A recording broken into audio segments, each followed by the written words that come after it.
Ah, c'est bien. J'aime bien quand on est dans cet état d'esprit-là. Vous savez, les chants, c'est extraordinaire, parce qu'on loue le Seigneur, mais ça dispose nos cœurs. Mais c'est la parole qui va vous transformer. C'est la parole éternelle qui produit du fruit dans nos vies. Jean chapitre 14. Que votre cœur ne se trouble point. Croyez en Dieu et croyez en moi. Il y a plusieurs demeures dans la maison de mon Père. Si cela n'était pas, je vous l'aurais dit, je vais vous préparer une place. Et lorsque je m'en serai allé et que je vous aurai préparé une place, je reviendrai et je vous prendrai avec moi, afin que là où je suis, vous y soyez aussi. Vous savez où je vais et vous en savez le chemin. Thomas lui dit, Seigneur, nous ne savons où tu vas. Comment pouvons-nous en savoir le chemin? Jésus lui dit, je suis le chemin, la vérité et la vie. Nul ne vient au Père que par moi. Si vous me connaissiez, vous connaîtriez aussi mon Père. Et dès maintenant, vous le connaissez et vous l'avez vu. Philippe lui dit, Seigneur, montre-nous le Père, et cela nous suffit. Jésus lui dit, il y a si longtemps que je suis avec vous, et tu ne m'as pas connu, Philippe. Celui qui m'a vu a vu le Père. Comment dis-tu, montre-nous le Père? Ne crois-tu pas que je suis dans le Père et que le Père est en moi? Les paroles que je vous dis, je ne les dis pas de moi-même. Et le Père qui demeure en moi, c'est lui qui fait les œuvres. Croyez-moi, je suis dans le Père et le Père est en moi. Croyez du moins à cause de ses œuvres. Amen. Amen. J'aimerais qu'on s'arrête sur cette discussion que le Seigneur a eue avec Thomas et particulièrement avec Philippe. Parce que je trouve ce passage extrêmement intéressant. Ils sont maintenant à quelques instants où Jésus va être arrêté. Ils sont dans la dernière nuit que le Seigneur passe avec ses apôtres, avec ses disciples. Ils viennent de prendre le repas de Pâques, ils viennent de manger ensemble ce dernier repas qui symbolise tout ce que le Seigneur est venu faire pour chacun d'eux à Golgotha. Eh bien, Judas est maintenant sorti, il est sur le point de le trahir et le Seigneur va avoir une dernière conversation, un dernier entretien, un dernier discours avec ses 12 disciples. Et il va leur dire ces paroles-là. La tension devait être palpable pour qu'à un moment donné, dans la conversation, il va leur dire que votre cœur ne se trouble pas. Croyez en Dieu, croyez en moi. Et puis, il va leur dire qu'il va s'en aller. Il va leur faire savoir que le moment du départ est arrivé, mais qu'il va leur préparer une place auprès du Père. Et puis, lorsque celle-ci sera prête, il va venir pour les rechercher. Et puis, à un moment donné, le Seigneur va dire, mais vous savez où je vais, et vous en savez le chemin. Et Thomas va lui dire, mais Seigneur, nous ne savons où tu vas. Comment pourrions-nous en savoir le chemin? Et le Seigneur va lui dire, écoute, je suis le chemin, la vérité et la vie. Et nul ne vient au Père que par moi. Et puis, le Seigneur va dire au verset 7, « Si vous me connaissiez, vous connaîtriez aussi mon Père. Et dès maintenant, vous le connaissez et vous l'avez vu. » Et là, il y a un autre disciple qui est Philippe, qui va interpeller aussi le Seigneur, en lui disant, « Seigneur, montre-nous le Père. » Et cela nous suffit. Et puis Jésus va répondre, et c'est vraiment ce verset qui va m'intéresser avec vous ce soir. Jésus lui dit, il y a si longtemps, c'est-à-dire 3 ans, mais 3 ans en 24 sur 24. Il mangeait avec lui, il dormait avec lui, il voyageait avec lui. Jésus prit ses 12 bonhommes et puis il leur fait parcourir toute la Galilée, une partie de la Galilée, et puis Jérusalem. Donc c'est vraiment une intimité profonde qui s'instaurait. Ils l'ont vu prier. Ils l'ont contemplé lorsqu'il est à genoux. J'espère que ce n'est pas mon téléphone. Je vais l'éteindre avant, attendez. Pardon. C'est pas bien ce que je fais. Faites jamais comme moi. D'accord? Mais on ne sait jamais, je vais peut-être laisser... Eh non, il est éteint. J'avais été un bon élève. Oui, je vous disais, ces 12 étaient avec le Seigneur depuis maintenant 3 ans, dans une intimité profonde. Ils étaient constamment, ils l'ont vu, ils l'ont expérimenté de près. Et puis le Seigneur va lui répondre, eh bien, mais il y a si longtemps que je suis avec vous et tu ne m'as pas connu, Philippe. Et ce verset-là m'interpelle. Comment dis-tu, montre-nous le Père ? C'est comme si le Seigneur est en train de dire à son disciple et à travers lui à tous les autres, mais c'est comme si tu es passé à côté de tout ce que je désirais te révéler. Comment c'est possible, Philippe, que tu n'as pas compris ça ? Comment tu n'as pas compris que tout ce que j'ai fait, tout ce que j'ai dit, tout ce que je vous ai fait expérimenter avait un but, c'était révéler qui était Dieu, c'était montrer qui était le Père. Et à tel point que Jésus va dire, mais celui qui m'a vu, a vu le Père. Comment peux-tu dire, montre-nous le Père ?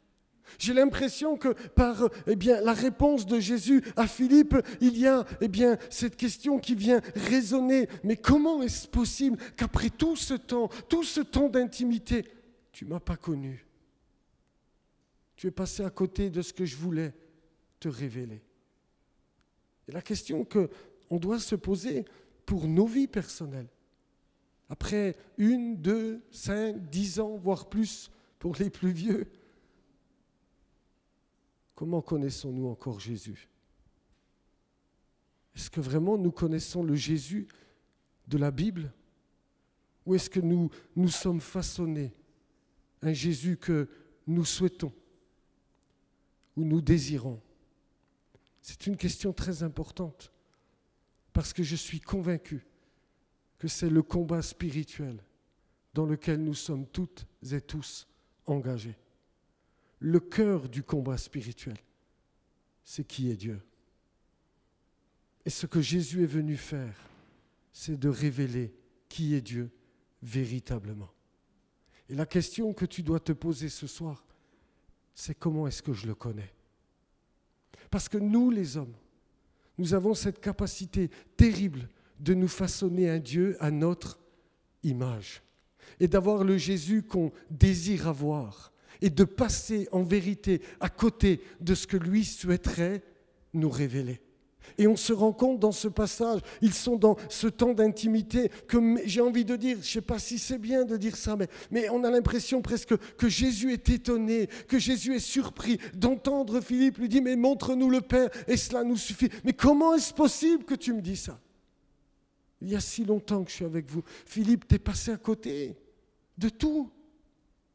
C'est pourquoi je suis venu. C'est une question sérieuse, ça. Vous êtes d'accord avec moi ? Alors dites-moi amen. C'est bien. Parce que c'est le cœur du combat spirituel. Je voudrais vous ramener en Éden. Genèse au chapitre 3. Et qu'on s'arrête sur ce qui s'est passé dans ce jardin. Pour vous montrer à quel point ce que je viens de dire est vrai. Genèse, chapitre 3, verset 1er. Lisez attentivement avec moi, parce que nous, les hommes, on a la capacité de lire de travers les Écritures et de leur faire dire ce qu'elles n'ont jamais dit. Et je vais faire tomber, je suis désolé, quelque chose, peut-être un mythe ce soir, mais écoutez bien ce que je vais vous dire. Chapitre 3, verset 1er. Le serpent était le plus rusé de tous les animaux des champs que l'Éternel Dieu avait fait. Il dit à la femme, Dieu a-t-il réellement dit, vous ne mangerez pas de tous les arbres du jardin ? La femme répondit au serpent, nous mangeons des fruits des arbres du jardin, mais quant aux fruits de l'arbre qui est au milieu du jardin, Dieu a dit, vous n'en mangerez point et vous n'y toucherez point, de peur que vous mouriez. Alors le serpent dit à la femme, vous ne mourrez point. Mais Dieu sait que le jour où vous en mangerez, vos yeux s'ouvriront et que vous serez comme des dieux, connaissant le bien et le mal. La femme vit que l'arbre était bon à manger et agréable à la vue, qu'il était précieux pour ouvrir l'intelligence. Elle prit de son fruit et en mangea, et l'en donna aussi à son mari qui était auprès d'elle, et il en mangea. Je m'arrête là. On va continuer peut-être tout à l'heure. Voici comment le péché est entré dans le monde. Et c'est très intéressant parce que Moïse, en écrivant ce livre, nous donne des détails sur ce qui s'est passé, sur le dialogue entre le diable et la femme. Et vous avez remarqué que ce serpent, le plus rusé de tous les animaux des champs que l'Éternel Dieu avait fait, va s'approcher de la femme et va lui dire « Dieu a-t-il réellement dit ?» Et à partir de là, certainement, vous l'avez entendu, mais tout le monde dit, le diable a fait douter Ève des Écritures. Mais ce soir, je voudrais vous dire, ce n'est pas du tout ce que dit le texte. À aucun moment, il lui a fait douter de ce que Dieu avait dit. Il lui dit clairement, Dieu a-t-il réellement dit, vous ne mangerez pas de tous les arbres du jardin. Il ne l'a pas fait douter de ce que Dieu avait dit. Il lui pose une question. Vous me suivez ou pas là ? Dites-moi oui, s'il vous plaît. Oui. Il n'est pas en train de lui faire douter, ce que je vois que Mathieu commence à se gratter la barbichette, ça veut dire qu'il réfléchit, le gars, tu vois. Quand en général, tu te grattes la petite barbichette que tu as, c'est que tu réfléchis. Il ne l'a pas fait douter. Il lui dit, est-ce que Dieu a dit, vous ne pouvez pas manger de tous les arbres du jardin ? Si, bien sûr que si. On peut manger de tous les arbres, sauf de celui-ci. Ah, parlons-en de celui-ci, parce que c'est de celui-là que je voudrais te parler. En fait, il va l'amener là où il a envie de la conduire. Il va l'amener dans une direction bien claire, bien précise. Et elle va même ajouter quelque chose que Dieu n'avait pas dit. Elle va dire, Dieu a dit, vous n'en mangerez point, vous n'y toucherez point. Dieu n'a jamais dit de ne pas le toucher, cet arbre-là. Il a dit, tu ne manges pas de ce fruit-là. C'est l'arbre de la connaissance du bien et du mal. Je vous expliquerai peut-être pourquoi Dieu a dit ça. De peur que vous ne mouriez. Et là, le diable va lui dire, mais non, vous ne mourrez point. Vous n'allez pas mourir si tu en manges. Là, le mensonge a commencé à gagner son âme. Là, le mensonge a pénétré comme un poison, comme un venin son âme. Mais Dieu sait que le jour où vous en mangerez, vos yeux s'ouvriront. Vous serez comme des dieux, connaissant le bien et le mal. En fait, ce que le diable, je paraphrase, va lui dire, c'est que Dieu vous a menti. Ce qu'il va faire, c'est tromper sur qui est Dieu. Il va faire passer Dieu pour un menteur. Il va faire passer Dieu pour quelqu'un qui cache la vérité, pour quelqu'un qui les a trompés en leur imposant de ne pas manger cet arbre. C'est parce qu'en vérité, Dieu sait que le jour où vous en mangerez, vous serez comme lui, vous connaîtrez le bien et le mal. Et il ne veut pas que vous soyez comme lui. Il veut vous garder sous son esclavage. Il veut vous garder sous son joug. Il veut vous garder sous sa botte. En fait, ce qui est le cœur de cette bataille-là, c'est pas que le diable a fait douter Ève, sur la parole de Dieu, c'est qu'il les a trompés sur qui est Dieu. Il leur a fait croire que Dieu voulait les garder dans l'esclavage, que Dieu voulait les garder sous son joug, que Dieu les a trompés parce qu'il ne voulait surtout pas qu'ils connaissent le bien et le mal. Vous me suivez ou pas ? Ce que le diable a fait, c'est de tromper Ève et Adam sur qui est Dieu. Et le cœur de la bataille, c'est qui est Dieu. Et c'est pourquoi l'évangile de Jean, nous ne l'avons pas lu, vous le relirez à la maison, au chapitre 1er, verset 18, si tu veux, tu peux me l'afficher. Il est dit que nul n'a jamais vu Dieu, mais Dieu le Fils qui est dans le sein du Père. Vas-y, Jean chapitre 1, verset 18, regardez ce qu'il est dit. Jean chapitre 1 verset, personne n'a jamais vu Dieu, Dieu le Fils unique qui est dans le sein du Père et celui qui l'a fait connaître. Lorsque Jésus va prier en Jean 17, il va leur dire, je leur ai fait connaître ton nom. Mets-moi le dernier verset de Jean 17, s'il te plaît. Il va, dans cette prière-là, il va dire, Père, j'ai fait connaître ton nom aux hommes que tu m'as donnés. Et au dernier verset, il va répéter, je leur ai fait connaître ton nom et je leur ferai connaître. Afin que l'amour dont tu m'as aimé soit en eux et que je sois en eux. On se rend compte en vérité que tout gravite autour d'une seule chose, c'est la connaissance de Dieu. C'est qui est Dieu. Et le cœur de votre bataille, et le cœur de ma bataille spirituelle, c'est qui est Dieu. Et très souvent, ce qui tue notre marche avec le Seigneur. Et j'en ai parlé cette semaine encore, et ça m'a travaillé toute la semaine depuis. C'est pour ça que je vous partage ça, parce que j'en ai parlé avec quelqu'un dans la semaine, et ça m'a travaillé, parce que je réalise que c'est le cœur de notre bataille. Et trop souvent, nous sommes déçus, trop souvent, nous ne comprenons pas, trop souvent, nous nous lamentons, trop souvent, nous pleurons sur notre situation, parce que nous attendons de Dieu quelque chose qu'il n'a jamais promis de faire et qu'il ne fera jamais, parce que notre connaissance de sa personne est fausse et erronée, elle est diabolique.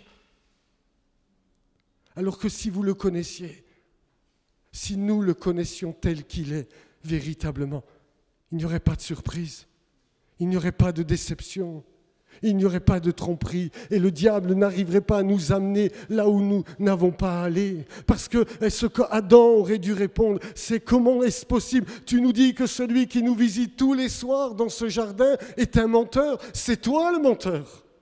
S'il l'avait connu, il aurait pu répondre avec efficacité. Il aurait pu lui dire, c'est pas possible, celui qui vient tous les soirs, dans ce jardin, n'est pas un menteur, tu es le menteur. Mais ils ont accepté et ils ont gobé ce mensonge. Et à partir de là, vous avez remarqué le verset 6, du chapitre 3 de la Genèse. La femme vit que l'arbre était bon à manger et agréable à la vue. Comme ça a changé son regard. Au commencement, elle disait, non, il ne faut pas en manger, puis même pas le toucher. Parce que Dieu dit que, si on fait ça, on va mourir. Non, tu ne mourras pas. Tu peux pécher. Dieu est bon. Dieu t'aime. Il n'y a pas de souci. Et puis à partir de là, son regard change sur cet arbre-là. Trouvez pas ça incroyable? Elle a vu que ça allait changer sa vie. Elle va croire que de désobéir à Dieu, ce sera bénéfique pour son âme. Quelle folie! Vous avez remarqué comme parfois, quand quelqu'un s'approche de Dieu,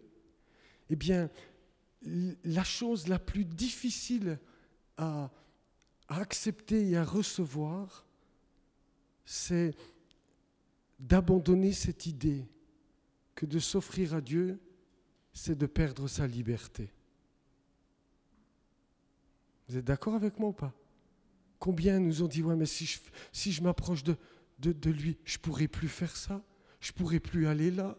Et puis tu comprends, ça c'est purement diabolique.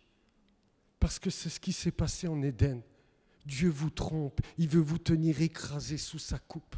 Alors qu'en vérité, être dans la volonté de Dieu, c'est être libre, c'est être capable de dire non au péché, c'est faire la volonté de Dieu qui affranchit, c'est la vérité qui affranchit. Le mensonge te rend esclave, mais le diable est le spécialiste pour te dire, mais tu ne pourras plus faire ceci. Puis tu ne pourras plus sortir, puis tu ne pourras plus aller avec tes copines, et puis tu ne pourras plus ceci, puis tu ne pourras plus cela. Oh, tu te rends compte, c'est terrible de s'approcher de ce Dieu qui veut faire de toi son esclave. C'est ça qui s'est passé dans le jardin d'Éden. C'est ça le cœur du combat spirituel. C'est que le Saint-Esprit puisse venir ce soir vous parler de qui il est véritablement. Véritablement. Il est tout sauf un Dieu qui vient pour nous imposer un joug. Ah, vous savez, même ces commandements, on a du mal avec ça. Je sais que je peux vous perturber en vous disant ça, mais même les commandements de Dieu ne sont pas là pour nous écraser. Dieu, au Sinaï, va donner 10 paroles au peuple d'Israël. Nous, on appelle ça les 10 commandements, c'est faux. Ce sont 10 paroles. Parce que la première, c'est quoi ? Tu peux mettre Exode chapitre 20, verset 1er, s'il te plaît. Excuse-moi, je te fais travailler. Mais il faut bien qu'on justifie ton salaire quand même. Alors Dieu prononça toutes ces paroles en disant, mais le verset 2, voilà, merci. C'est quoi la première ? Je suis l'Éternel ton Dieu qui t'a fait sortir du pays d'Égypte, de la maison de servitude. C'est le Dieu qui vient véritablement nous libérer. Ce n'est pas pour nous remettre dans un autre esclavage. Dieu est venu pour affranchir nos vies. Et toute notre marche avec lui, c'est de nous libérer. Et à partir de là, il va y avoir tout un périple. Oh, ce soir, je n'ai pas le temps, mais je vous promets qu'un jour, on regardera ces choses ensemble. Dieu va les amener devant les eaux de Mara. Dieu va frapper le rocher. Il y aura l'écaille. Il y aura toute une série d'événements pour leur apprendre une seule chose, à être libérés du vrai esclavage, c'est-à-dire de la peur de manquer, de la peur de ne jamais avoir assez, de la peur de ce qui peut nous tomber dessus. En fait, Dieu va les éduquer à être libres et une véritable marche par la foi te rendra libre, libre d'avoir peur du lendemain, libre de ne pas avoir assez, libre de manquer. La véritable vie avec le Seigneur, c'est une vie de liberté parce qu'il est venu pour nous libérer de l'esclavage de l'Égypte. Amen. Et nous devons bien comprendre cela. Et tout ce qui vient t'enfermer, tout ce qui vient te dire que tu vas être esclave en marchant à sa suite, c'est le diable qui est derrière cela. Et ces pensées, tu dois les rejeter. Ces pensées, tu dois dire, tu es un menteur, tu es un usurpateur, parce que mon Dieu m'a sorti de la maison de la servitude, pas pour m'y faire entrer à nouveau, parce que mon Dieu s'appelle le libérateur, parce que mon Dieu est le rédempteur. C'est la raison pour laquelle Jésus est venu, pour révéler son Père, ce Dieu qui nous a tant aimés, ce Dieu qui est venu pour le salut de nos âmes, pour nous apporter la véritable liberté. Dites-moi Amen, s'il vous plaît. Vous les jeunes quand même, El Fuego, là, il est où ce truc ? Dites-moi Amen. Vous êtes d'accord avec moi ? Vous devez être vigilant à cela. Toutes les fois où c'est insidieux, où vous pensez que, en faisant telle chose ou en commettant tel péché, enfin je vais être libre, enfin je vais être heureux, c'est diabolique. Derrière ça, il y a le diable et vous devez le démasquer. Parce que Dieu veut vous accorder la vraie liberté. La vraie liberté. Quel drame. Quel drame pour nous de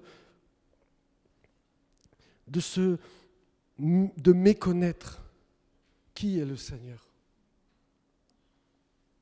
Quel drame pour nous, parce que combien d'espérances ont été confondues, combien d'espérances ont été comment je pourrais dire, je perds mes mots, mais combien de déceptions, parce qu'on attendait quelque chose de la part de Dieu, parce qu'on s'était imaginé ce que Dieu allait faire, comment Dieu allait agir, et il n'a pas fait, il n'a pas agi, et puis on est déçu. Puis la tristesse envahit nos âmes, parce que nous le connaissons mal. Souvenez-vous toujours des 2 disciples d'Emmaüs, Luc 24. Elle va dégainer. Qu'est-ce qui se passe ? On va le lire, Luc 24. Je vais vous dire le verset. Regardez avec moi. C'est extraordinaire.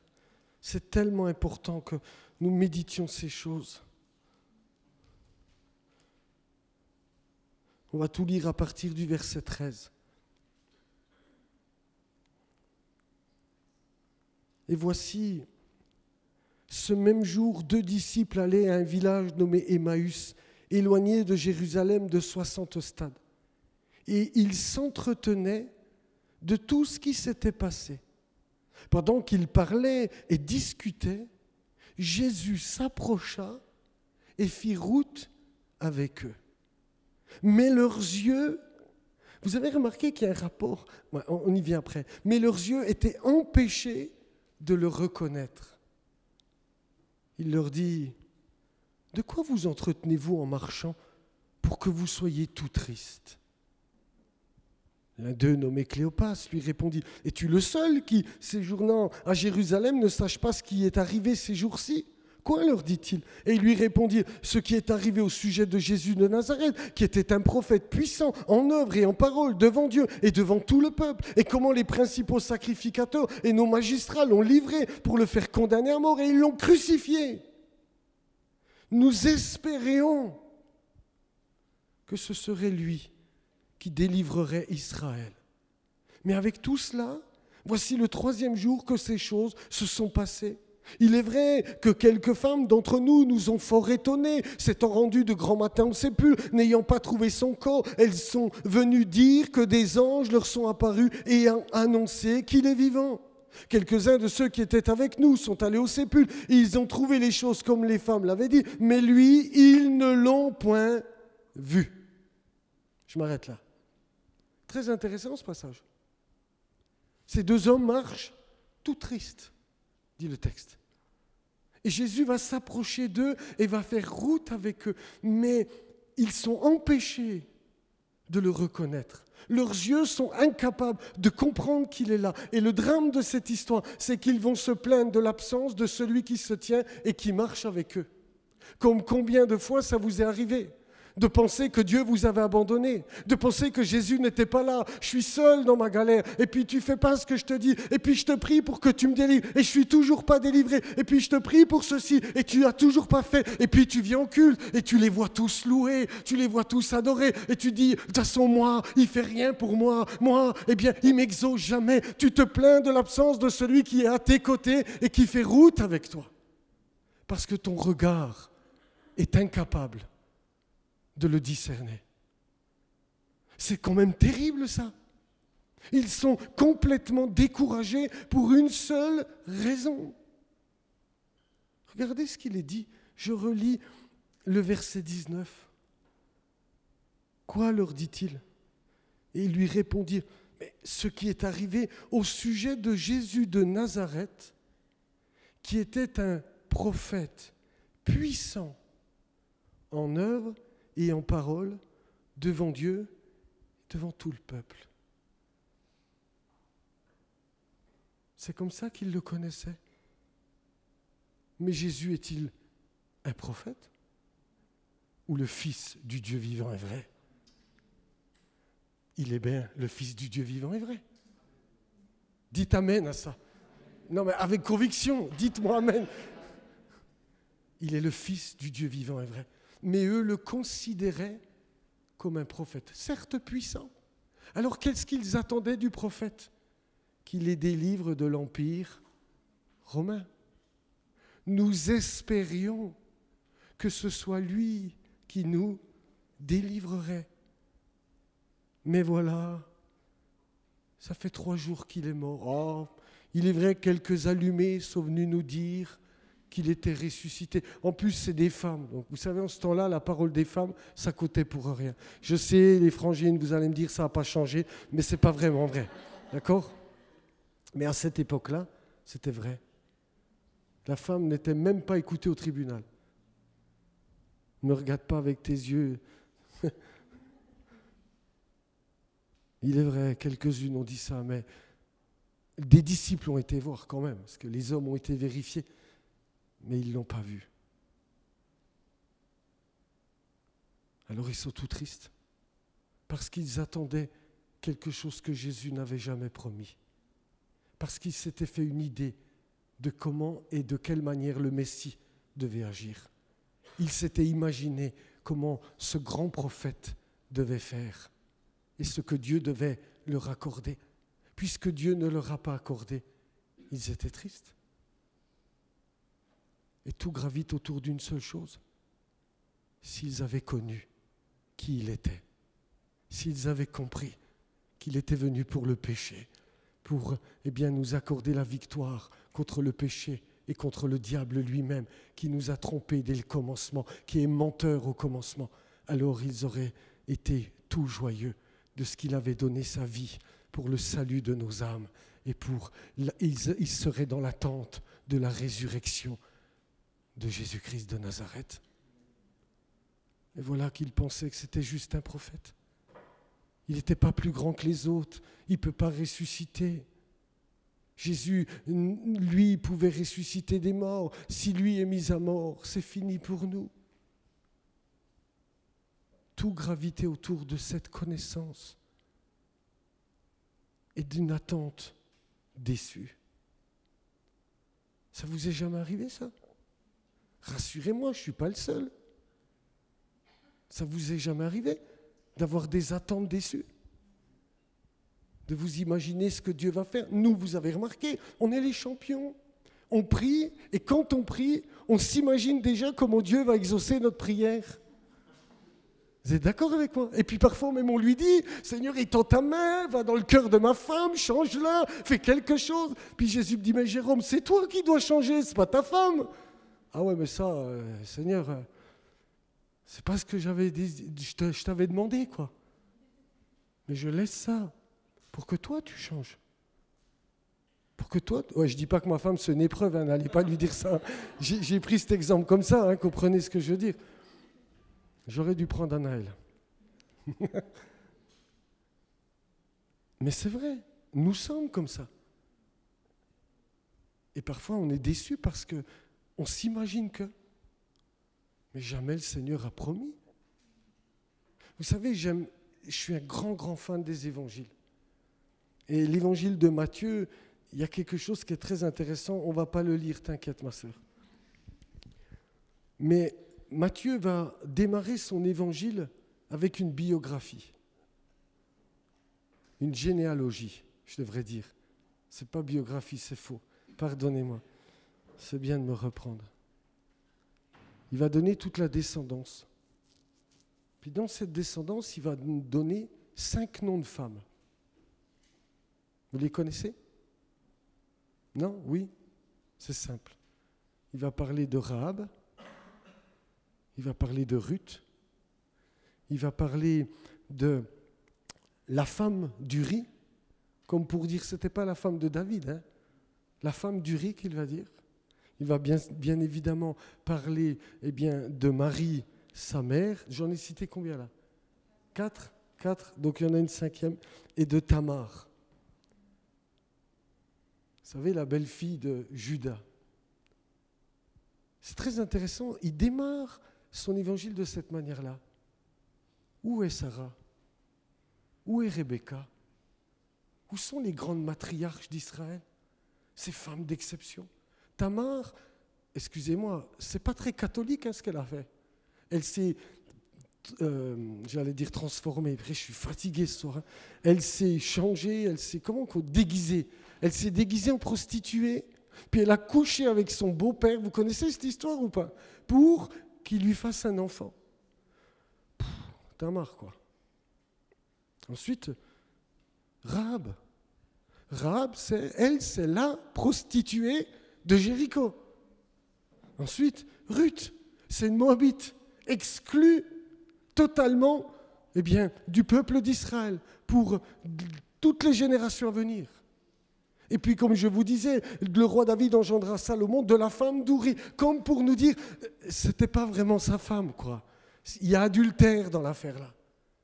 Tu te dis, waouh, c'est intéressant ça. Matthieu, démarre son évangile en nous déclarant, Dieu n'est pas passé là où nous, on l'attendait. Vous suivez? Et il continue. Il continue avec le baptême de Jésus. Et Matthieu est le seul à dire ça. Il dit Jean s'y opposa. Même Jean s'y oppose. Parce que ça dépasse l'entendement de Jean. C'est le Messie, c'est lui le Fils de Dieu sur qui l'Esprit est descendu. C'est pas possible qu'il descende dans les eaux boueuses du Jourdain pour prendre notre condition. C'est pas possible, ça peut pas être lui. Donc même lui s'oppose à cela. Et parfois dans nos vies, nous nous opposons à Jésus parce qu'on ne comprend pas ce qu'il est venu faire, qui il est réellement, la raison pour laquelle il est avec nous. Et puis ensuite dans la prison. C'est comme si Matthieu veut nous dire... Il s'adresse à des Juifs. Hein. Et c'est comme s'il veut leur dire, faites attention, parce que même Jean le baptiseur a failli passer à côté. Même lui a failli s'y opposer. Même lui avait une conception de qui était le Messie, comment devait-il venir. Et quand il est dans sa prison, il est capable de dire, peut-être qu'il y en a un deuxième qui doit venir. Mais tout ça, ça gravite autour de la même chose. C'est la connaissance de qui est Jésus et de ce qu'il est venu faire. Amen. C'est ça notre combat. Et vous devez, accepter cela. Accepter de se laisser, façonner. Accepter qu'il se révèle dans ce que tu es en train de vivre. Ce soir, tu es peut-être là, tu es dans tes luttes, tu es dans tes combats, tu es peut-être dans ton incompréhension, tu lèves peut-être même le poing contre Dieu. J'aurais pu vous faire toute l'histoire de Job. Toute l'histoire de Job gravite autour de cette réalité-là. Les 2 premiers chapitres vont s'ouvrir avec le diable et Dieu qui vont parler. Et puis Job va être ciblé. Et puis à partir de là, vous connaissez toute son histoire, il va tout perdre jusqu'à tous ses enfants, tous ses biens. Et puis il va commencer à déclarer Dieu responsable. Et puis ses amis, eux, vont lui dire « Non, mais tu ne peux pas accuser Dieu parce que c'est toi le problème. Parce que si tu étais clair, Dieu, il ferait comme ça avec toi. » Mais en vérité, que ça soit Job ou ses amis, personne ne connaît Dieu et ce qu'il permet. Parce que derrière tout cela, il y a un combat spirituel, il y a un adversaire qui cherche à nous tromper sur qui est Dieu et ce qu'il veut faire dans chacune de nos vies. Jusqu'à ce que ça soit Dieu lui-même qui se révèle à Job.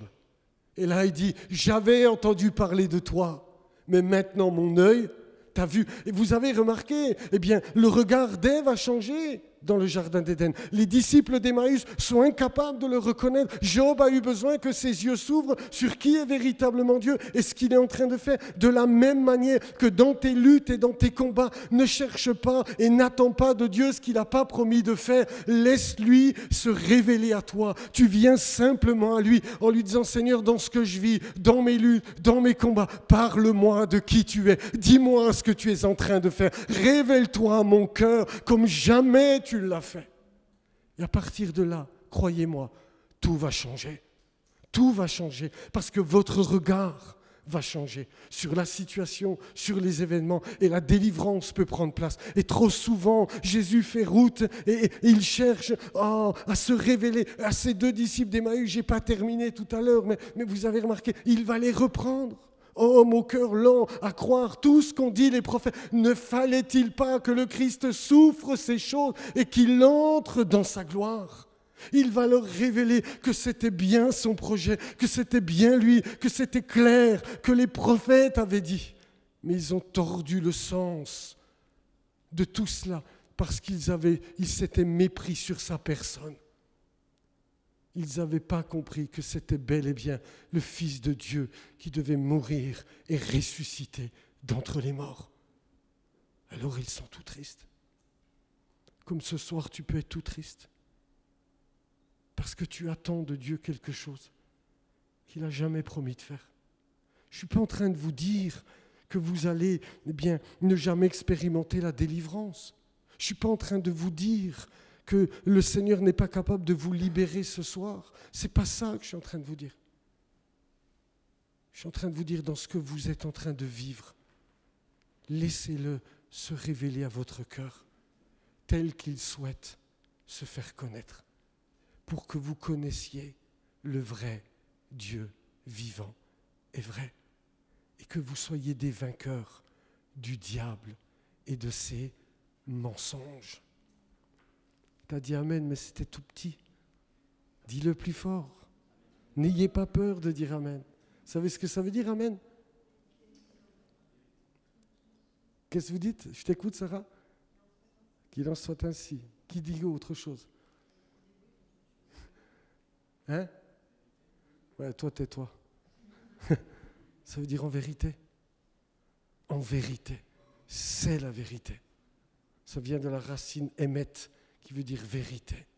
Amen. C'est pour ça que quand je vous dis de dire Amen, c'est vous dites vérité. Vérité. Ce que le Seigneur veut faire, et je vais me taire parce que je commence à être long, c'est se révéler à vos cœurs.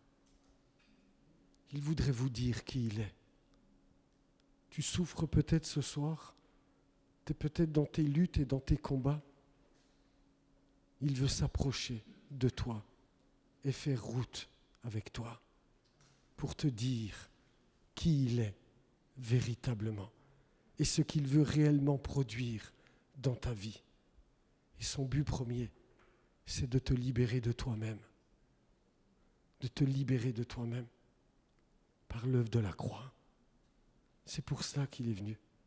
Parce que le problème maintenant de l'homme, c'est son ego, c'est son moi. Un moi qui peut s'élever par un orgueil démesuré, comme un moi qui peut dire « je suis rien du tout, je suis une misérable » et qui sombre dans la dépression. Mais ça, c'est toujours le moi. Et c'est ça que Jésus est venu crucifier, pour que tu sois libre de toi-même.